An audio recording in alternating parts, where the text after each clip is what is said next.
ఓం గం గణపతయే నమ. ఓం శ్రీ మాత్రే నమ. ఓం శ్రీ గురుభ్యోం నమ. రవి బుధులు మేషరాశి నుండి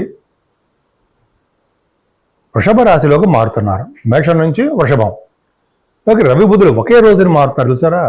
15వ తారీఖునే రవి, 15th మే. అలాగే బుధుడు కూడా అంతే, 15th of మేలో వృషభ రాశిలోకి వస్తున్నారు. మిత్రక్షేత్రంలోకి వస్తున్నాడు బుధుడు. సరే, అది పక్క పెడితే 12 రాశుల వారికి మేషం నుంచి అలాగే మీనరాశి వరకు ఎలా ఉంటుందో తెలుసుకుందామండి. మీనరాశి వారికి 3వ భావంలో ఉన్నటువంటి రవి బుధుల కాంబినేషన్ ఎక్సలెంట్ అండి. ఇది ఒక విషయం చెప్పాలి మీకు. ఏంటంటే అందరికీ చెప్పాలనుకోండి, ఏంటంటే ఎవరికైతే లగ్నం నుంచి చెప్పవచ్చు అనుకోండి, లగ్నం నుంచి కాకపోయినా ఈ రాశి నుంచి అయినా సరే రవి బుధులు 3వ భావంలో ఉంటే పిడిపాతం ఉంటుంది వాళ్ళకి. అంటే అర్థం ఏంటంటే నేను చెప్పిందే కరెక్ట్ అయ్యా అంటారు. ఇది నిజమే. అది గ్రేట్ పర్సనాలిటీ కదండి వాళ్ళు. అంటే వాళ్ళకి అంత తెలివి, జ్ఞాన సంపదలు, బుద్ధి బలంతో వాళ్ళు పిడిపాదం అంటే చెప్పింది కరెక్ట్ అని అంటారు. నిజమని మనం ఒప్పుకొని తీరాల్సిందే. అందుకే ధైర్యంతో ప్రతి పని ముందు దూసిపోతుంటారు వాళ్ళు. ఎక్కడ ఆగరు. తెలివైన వారు, కష్టపడి పనిచేసే తత్వం గలవారు వాళ్ళు. వాళ్ళ తోబుట్టువులకి వాళ్ళు ధైర్యం నూరిపోస్తూ ఉంటారు. తోబుట్టువులకి, తమ్ముళ్ళకి, చెల్లెళ్ళకి చాలా బాగుంటుంది. అలాగే మీ వే ఆఫ్ లివింగ్ స్టైల్ చాలా బాగుంటుందండి. ఆలోచన ధోరణి బాగుంటుంది. ఆర్టిఫిషియల్ ఇంటెలిజెన్స్, తెలివితేటలు అద్భుతంగా మీకు ఉంటాయి. మీకు జనరల్గా వార్తా సంస్థలో పనిచేసే వారికి ఏంటంటే కొంతమంది మీకు న్యూస్ గ్యాదరింగ్లో నిష్ణాతులు అవుతారు అని చెప్పచ్చండి. అలాగే మీరు చేస్తున్న ప్రతి పనిలోనూ నిమగ్నం అయిపోతూ శుభవార్తలు వింటూ ఎప్పుడు డీవియేట్ కాకుండా పనులందు పట్టుదల కలుగుతూ ఎప్పుడూ మీరు ఉంటారు అని చెప్పచ్చండి. ధైర్యం, రవి 3వ భావంలో ఉన్నాడంటే ధైర్యం. పైగా 6వ ఇంటి వాడు 3వ భావన ఉన్నాడంటే కూడా ఒక విధంగా గొప్ప అదృష్టమేనండి. మీకు బుధుడు కూడా 4వ ఇంటి వాడు అయ్యాడు కాబట్టి మీకు ఫైనాన్స్ రంగ విద్య వస్తుంది. చదువు రీత్యా ప్రయాణాలు చేస్తూ ఉంటారు. విదేశాలు వెళ్ళడానికి స్టాంపింగ్ అవుతూ ఉంటుంది. మేనమామలు బాగుంటారు. శత్రువుల వలన భయపడకుండా హ్యాపీగా బ్రహ్మాండంగా ఉంటారు. తీర్థయాత్రలు చేస్తూ ఉంటారు. సుఖపడుతూ ఉంటారు. అంటే మీ సుఖపడడం అంటే మీ చేస్తున్న ఉద్యోగంలో బాగా, లేకపోతే మీ చదువులోనూ సుఖం ఎక్కువ కష్టం తక్కువ అనుకుంటే సుఖపడుతూనే ఉంటారు. అలాగే సోదరమణుల్ని చాలా చక్కగా బాగా చూసుకునే అవకాశం ఉందండి. ముఖ్యంగా తీర్థయాత్రలు చేస్తారని చెప్పచ్చు. తీర్థయాత్రలు చేస్తుంటారు. మీ సంకల్ప బలం ఉంది సరా, సాధించాలి అని.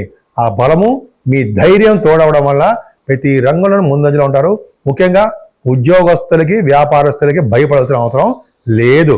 సాఫ్ట్వేర్ రంగ ఉద్యోగస్తులకి వారు కానీ, గవర్నమెంట్ సంబంధించిన ఉద్యోగస్తులకు కానీ రవి బలం బాగుంటుంది కాబట్టి మీరు ధైర్యంగా ముందుకెళ్ళిపోతూ ఉండండి. ఆడవాళ్ళకి, లేడీస్ కూడా చెప్తానండి, మీరు కాంపిటీషన్ ఎగ్జామ్స్లో మీరు పాస్ అవుతారు, సక్సెస్ అవుతారు.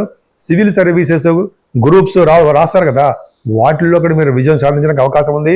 రవి బుధుల బలం వల్ల కూడా రాజకీయ రంగంలో పదవులు రావడానికి అవకాశాలు చాలా చాలా బాగా ఉన్నాయి. నా పేరు డాక్టర్ వాడ్రేవ్ ఆదినారాయణరావు అండి.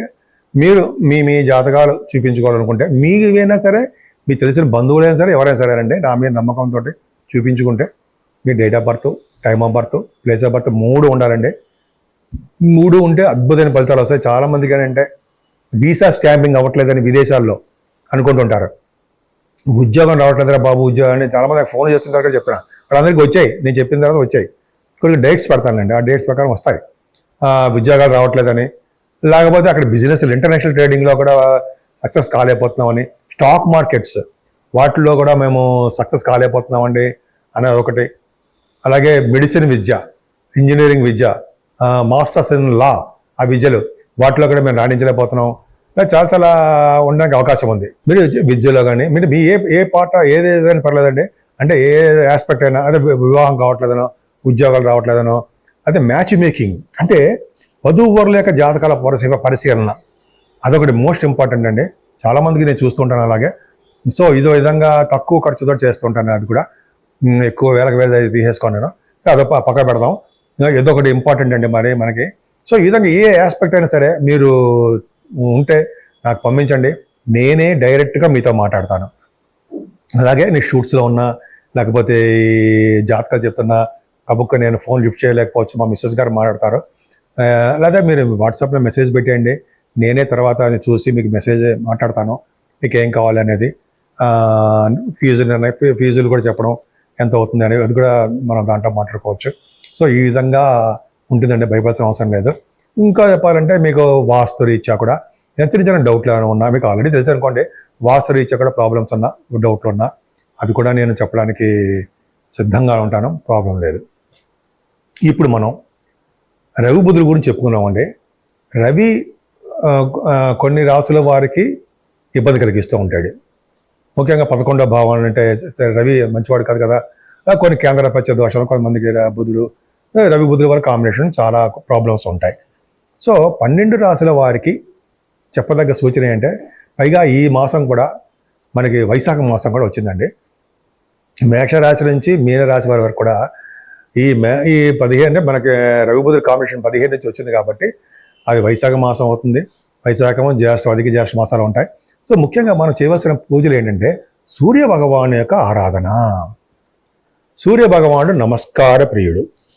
అలాగే సూర్య భగవాన్ని ఎర్రని పుష్పాలతో పూజించడము, ఆదిత్య హృదయం చేయడము, సూర్య భగవాన్ చేయడం వల్ల అంటే సూర్య భగవాన్ నమస్కారం పెట్టడం వల్ల ఆరోగ్యము, ఐశ్వర్య ప్రదాత కూడా సూర్య భగవానుడే. కాబట్టి ఒక్క నమస్కారం పెట్టడం వల్ల ఆయన ఎంతో సంతోషిస్తుంటాడు. సూర్య భగవానికి ఆదివారం పూట మెత్తటి అన్నపరవాణం, బెల్లంతో వేచి ఉండినటువంటి అన్నపరవాణం నైవేద్యం పెడితే ఆయన చాలా ప్రీతిపాత్రంగా ఉండి చాలా సంతోషించి మీకు అన్ని సర్వస్వభావాలు అయ్యేది చేస్తుంటాడు. ముఖ్యంగా రాజకీయ రంగంలో పదవులు గెలవడము, అలాగే కోర్టు కేసుల్లో అటువంటి ప్రాబ్లమ్స్ అంటే వాటిని గెలవడము, కొంతమందికి సంతానం లేకపోతే సంతానం ఉండడము, ఇలాగ అనేక రకాలుగా ఆయన మంచి చేస్తూనే ఉంటాడు. బుధుడు కూడా అంతే. విష్ణువు, ఈయన రవి కూడా సూర్య భగవానుడు విష్ణు కదండి. విష్ణువు అంటే వెంకటేశ్వర స్వామి ఆరాధన చేయడం వల్ల, వెంకటేశ్వర స్వామి వారి దగ్గర అఖండ దీపారాధన చేయడం వలన, ఒక్కబొత్తితోటి అంటే గుడి టెంపుల్స్లో ధ్వజస్తంభం దగ్గర ఒక దూరంగా పెట్టడం వలన, గాలి కారిపోకుండా జాగ్రత్త చూసుకోండి, వేయడం వలన చాలా సకల శుభాలు కలుగుతాయండి. ముఖ్యంగా సూర్య భగవాన్ ఆలయాలు సందర్శిస్తే చాలా చాలా మంచిది. అరసవెల్లిలో కానీ తిరుపతిలో కూడా ఉన్నాడండి సూర్య భగవానుడు, చాలా పవర్ఫుల్. నేను చాలాసార్లు చూస్తూ ఉంటాను, వెళ్ళినప్పుడల్లా కంపల్సరీగా వెళ్తా. పద్మావతి అమ్మవారి గారి దగ్గర చెరువు దగ్గర, సరస్సు దగ్గర ఉంటారండి ఆయన. చాలా మంచి పవర్ఫుల్గా ఆయన సందర్శించుకోకుండా రాకండి. తిరుపతి వెళ్తే చాలా పవర్ఫుల్ ఆయన. సో సూర్య భగవాన్ యొక్క పవర్ ఉందంటే మనం పవర్లో ఉంటాం కదండి, అడ్మినిస్ట్రేషన్ పవర్ అంటాం కదా. రాజకీయ రంగంలో కానీ, గవర్నమెంట్ సంబంధించిన వాటిలో కానీ, ఎక్కడైనా సరే మనగాళ్ళే.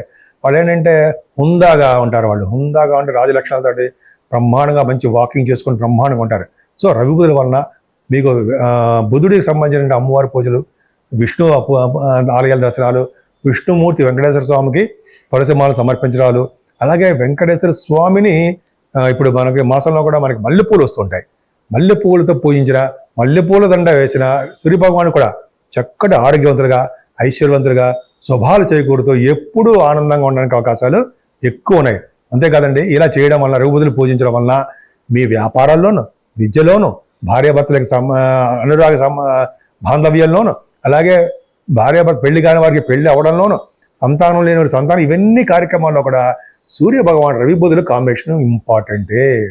సూర్య భగవాన్ని పూజించిన వాడికి ముఖంలో ఫేస్లో ముఖంలో తేజస్సు ఉంటుందంటారు సరే, అలా తేజస్సుగా వెలిగిపోతూ ఉంటారు. ఈ విధంగా మీరందరూ కూడా బాగుంటారని రవి బుధుల యొక్క అంటే సూర్య భగవాన్, నారాయణుడు, విష్ణుమూర్తి యొక్క ఆశీస్సులు ఎప్పుడూ ఉండాలని, నేను మీ మీద, మీ కుటుంబ సభ్యుల మీద ఆయనకి ఆశీస్సులు ఉండాలని మనస్ఫూర్తిగా కోరుకుంటున్నాను.